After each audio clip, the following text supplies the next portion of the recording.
Who will win, Garp or Kuzan?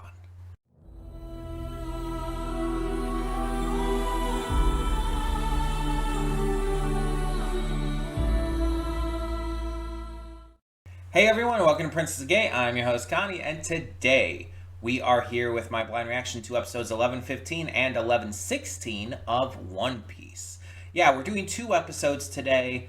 I would honestly be doing probably 3, but with everything else I've had to record today, like more than normal, for a Monday, it's just I don't have the time to get to more than just these 2 episodes, so that's what we're doing today, 2 episodes. Um, Last we left off, Garp and Sword were coming in to save Kobe, but Kuzan came in at the last minute to fight back. So I don't know if this is going to lead to just Garp versus Kuzan, if it's going to have like a full battle between Sword and the Blackbeard Pirates. I don't know. But I definitely am interested to see how this goes. Because this could kind of go, I feel, either way. Because Garp's not at his prime, but he's still one of the strongest in the verse.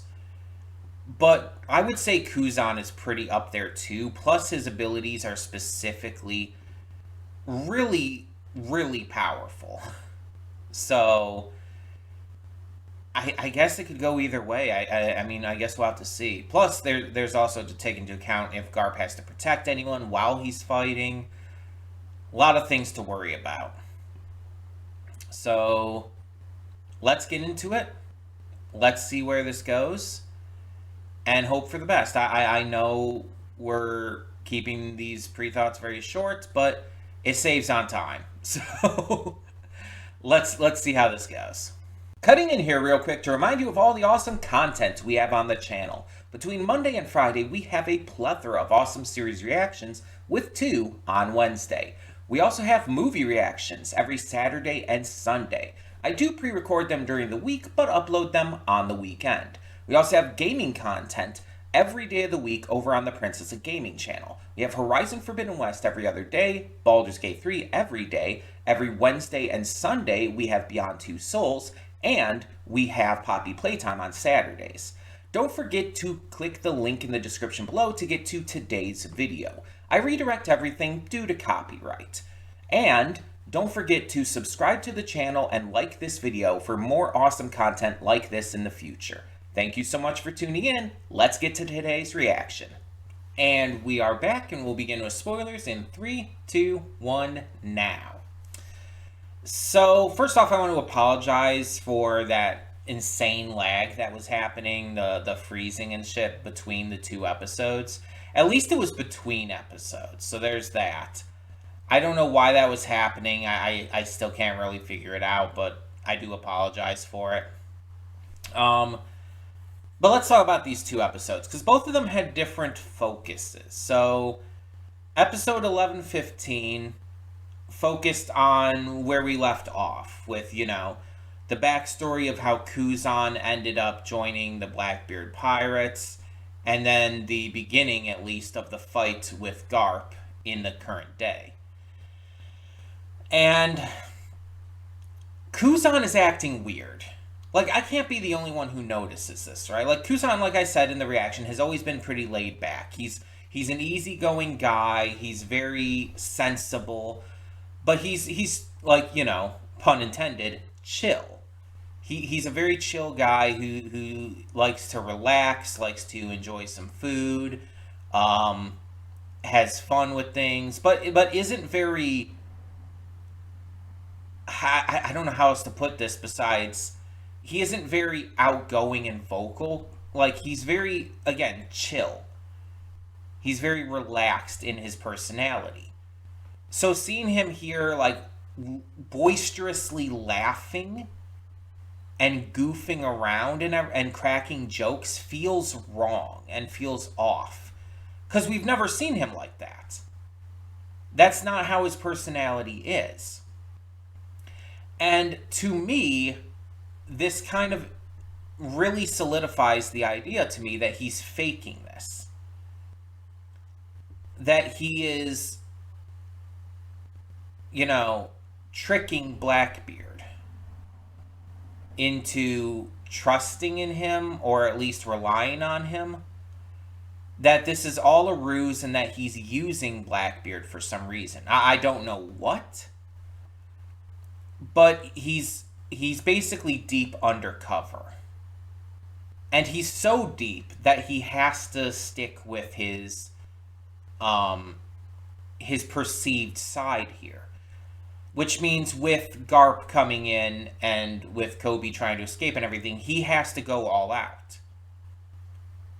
Because he can't let himself be revealed. He can't even give a little crumb of hesitation in what he does here. He needs to keep this cover, and I'm just really curious as to why. But I'm like very, extremely convinced on this at this point. Because, again, the way he's acting is so out of character for him.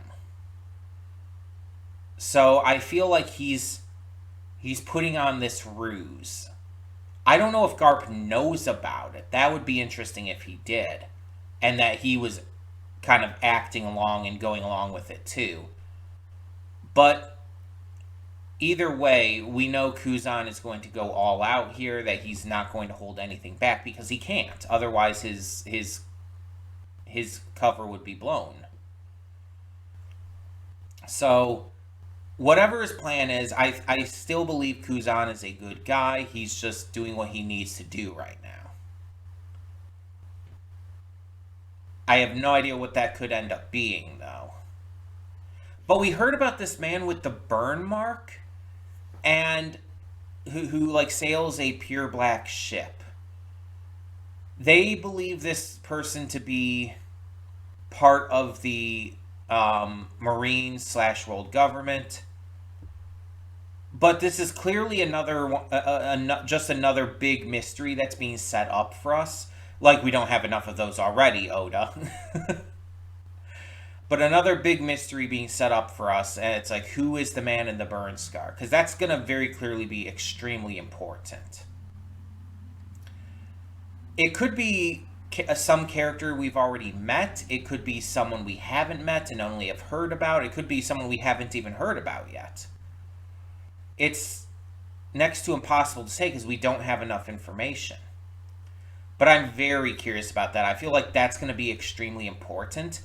And fuck, for all I know, maybe that's the reason Kuzan is there in the first place. I mean, you never know.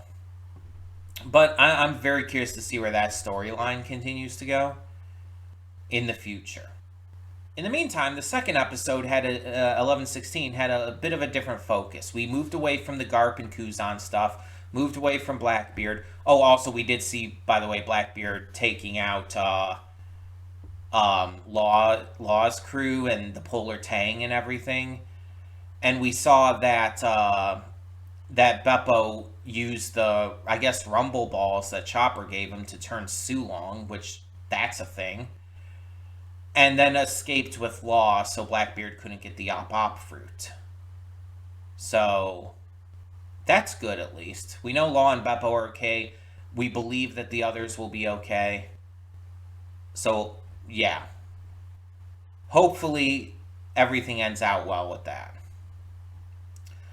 But like I said, the second episode here took a completely different turn. 1116, the first half focused on Buggy and the Cross Guild. We find out that T-Bone, who we remember from Water 7, at some point became a vice admiral, but apparently he was also murdered.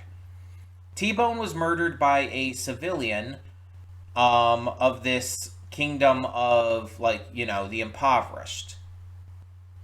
And all because the Cross Guild put a bounty out on him, like they have with all the Marines.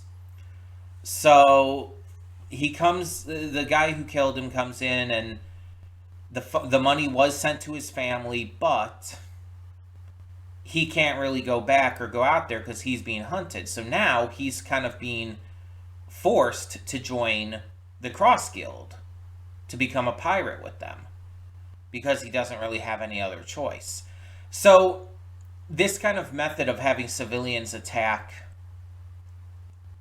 the Marines and everything and kill the Marines is also acting as sort of a unofficial recruiting method for the Cross Guild as well, because they totally need more members at this point. But Buggy gets a ship made, and unfortunately, unbeknownst to him, it ends up getting made in his image, because of course it does. And Mihawk and Crocodile are, of course, upset at that because they don't want to ride in a ship that, looks so fucking goofy. And it looks really fucking goofy. So they proceed to kick the shit out of him, as they do.